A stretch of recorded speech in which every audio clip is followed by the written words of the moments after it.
Our profession right now, I think, has faced many headwinds, but a trend that definitely, I think, is coming towards us is obviously consolidation. You could see that there aren't a lot of buyers for the number of orthodontic practices that need to transition. When you graduate these days, their student loan debt is so much, and almost to the point where then you have to tack on another loan to buy a practice, and you're upwards of over $1 million in debt. There's also more competitors in orthodontics than there ever were before, so some of which are doctors, some of which are not, some of which have offices where you can go and visit them, some of which come to you in the mailbox.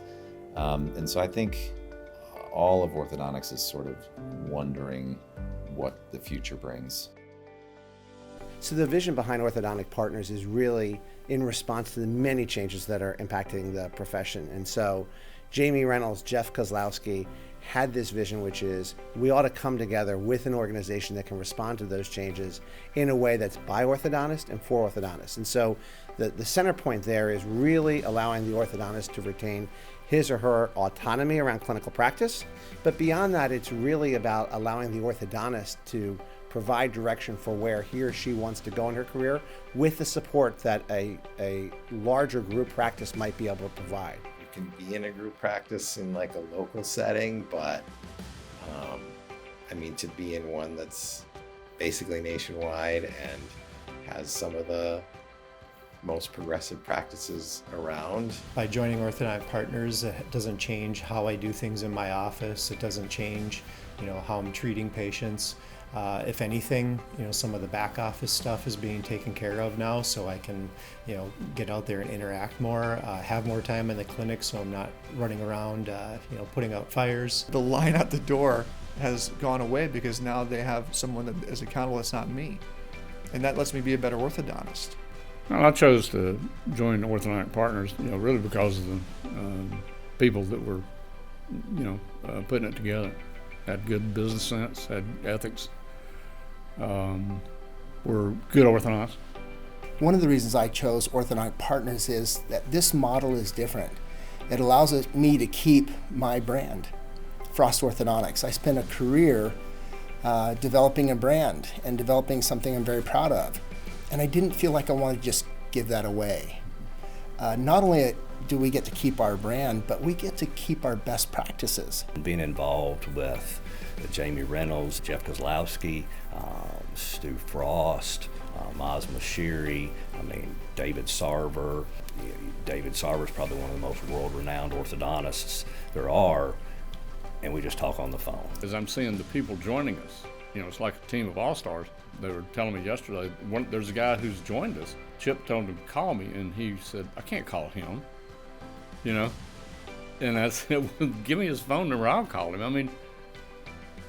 So we're all kind of wide open to each other. I get to talk to some of the best orthodontists in the world, in my opinion, about what's the best clinical practice, what's the best business practice, how do we improve on all of the stuff we're doing. And from a patient perspective, I think it trickles down and makes everything better for them as well, because the more that I know and the better work that I can do and the more people that I can talk to, not only do I get better for them, but I also get to affect more people. If I had to give any piece of advice to new residents or new graduates coming out of school about Orthodontic Partners, is don't be scared about the overlying corporate tone of what you think Orthodontic Partners is.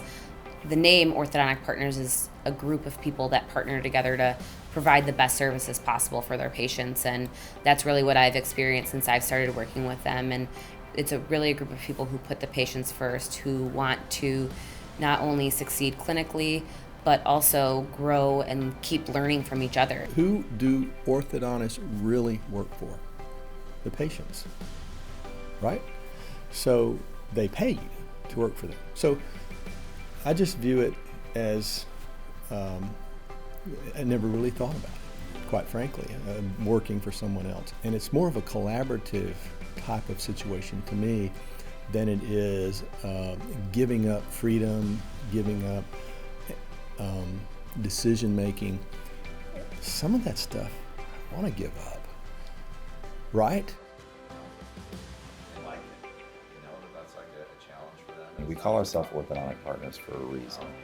All the doctors that want to work with us for a long time will be offered the ability to have equity And the stock that they have is the same stock that I have and everybody else will have. It's called common stock, and we're all the same. So it is a true partnership. So when one of us succeeds, all of us succeed. Truly, everyone's interests are how do we make these practices better. It's not only for the quality of life of the doctor, but it's also for the quality of life of the team members. How do we treat our patients better? So, I mean, the partnership is sitting in a room with Jeff Kozlowski, David Sarver, Jamie Reynolds. We have all these doctors that are going to really kind of come together as a brain trust, if you will, but we also really, really want the people that are going to join us to help us out as well. So you don't need to have a name that's recognizable. We would actually prefer, I think, doctors that are just, doing their thing, have ran a great business, taking care of their patients, right? Taking care of their team members, but are looking for the next step in their life in terms of either personal growth or practice growth, whatever that may be, that want to do it with a group that they know that they can have camaraderie with. We want to find partners that maybe they don't do everything perfectly, but are running a pretty darn good business to begin with, and let them continue doing that.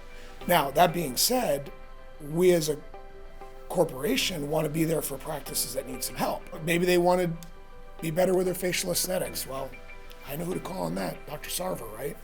I've taken his course twice, and it's helped me become a better orthodontist each time. There are orthodontists who love the business aspect of orthodontists. I'm not one of them. There are orthodontists who love the people management aspect of orthodontics. I'm not one of them.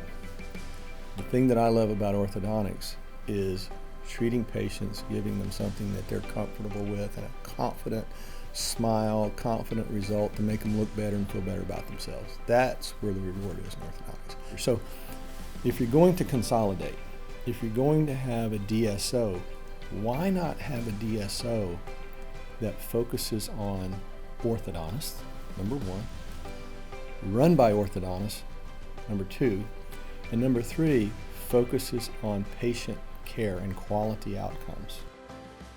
The profession needs a group to sort of sit on top of them all, to be the blue chip of the orthodontic profession, the one that is a group for everyone, but also really a group for everyone who really cares about the future of the profession.